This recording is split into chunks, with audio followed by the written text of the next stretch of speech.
tenaga kerja dan operator dari sarana dan prasarana vital yang kesulitan untuk mendapatkan moda transportasi. Demikian juga pemulangan ABK dan pekerja migran Indonesia di tanah air. Kemudian juga terhambatnya beberapa kegiatan yang berhubungan dengan pelayanan pertahanan, keamanan, dan ketertiban umum.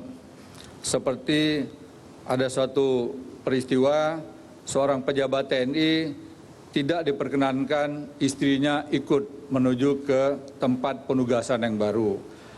Tentunya kehadiran istri ini penting karena bagian daripada serah terima jabatan pejabat di jajaran TNI. Ini pun sempat terganggu.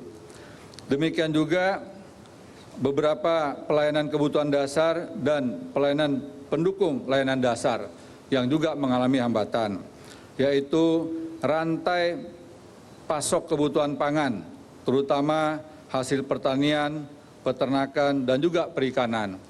Dalam beberapa waktu terakhir ini, sejumlah rumah sakit dan juga dokter online memanfaatkan upaya untuk meningkatkan imunitas tubuh pasien dengan menyiapkan makanan yang berasal dari hewan laut, terutama ikan. Dan sejumlah ikan dari beberapa daerah tertentu itu dipasok untuk menjadi konsumsi rutin bagi pasien yang dirawat di rumah sakit juga, termasuk juga di rumah sakit darurat Wisma Atlet. Kemudian juga terhambatnya kegiatan mobilitas tenaga kerja harian lepas seperti petani, nelayan, dan juga perkebun. Oleh karenanya, hal ini tentunya tidak kita harapkan. Kita ingin seluruh kebutuhan dasar masyarakat dapat terpenuhi dengan mudah. Demikian juga masyarakat harus dijamin kebutuhan untuk mendapatkan gizi yang berkualitas dalam rangka meningkatkan imunitas tubuh agar bisa lekas sembuh dari COVID, termasuk juga bisa menghindari supaya tidak terpapar COVID. Kemudian juga pelayanan fungsi ekonomi penting, seperti halnya bahan dasar APD yang perlu didatangkan dari luar negeri. Kemudian reagen untuk PCR test, kemudian juga masker N95, serta alat-alat kesehatan lainnya seperti halnya mesin PCR. Kemudian siapa saja yang dikecualikan untuk bisa melakukan kegiatan yang berhubungan dengan penanganan COVID ini?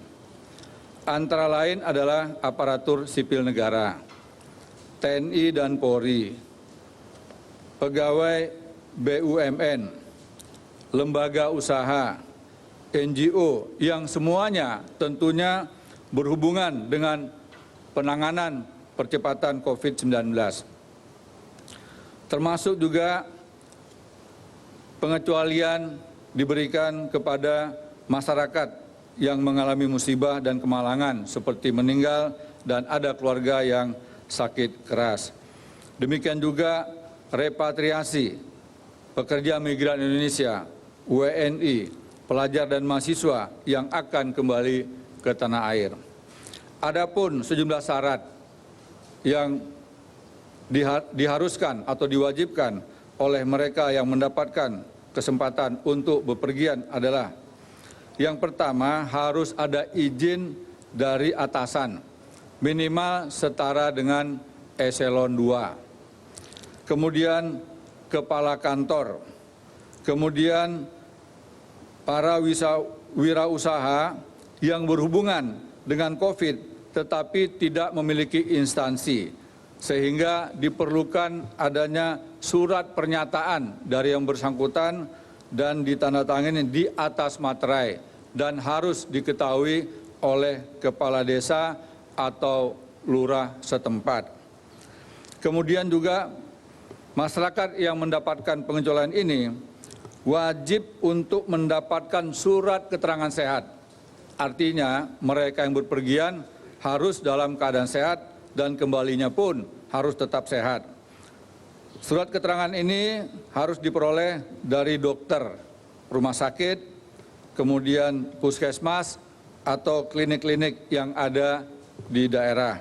Setelah melalui serangkaian pemeriksaan kesehatan, termasuk juga PCR test dan juga rapid test.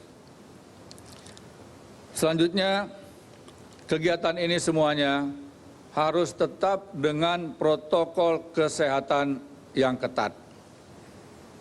Menggunakan masker, selalu menjaga jarak, dan senantiasa menjaga kebersihan tangan dan tidak menyentuh bagian tertentu dari wajah seperti mata, hidung, dan mulut. Serta kepergian mereka juga harus menunjukkan bukti tiket pergi dan pulang. Inilah sejumlah penjelasan yang dapat kami sampaikan dari gugus tugas sehingga dapat mengurangi atau menghilangkan keraguan-keraguan masyarakat bahwa mudik tetap dilarang. Yang ada adalah sejumlah kegiatan untuk masyarakat dan pejabat serta instansi atau pegawai yang berhubungan dengan penanganan percepatan COVID-19. Demikian, atas perhatiannya kami ucapkan terima kasih. Wabillahi taufiq wal hidayah. Wassalamualaikum warahmatullahi wabarakatuh.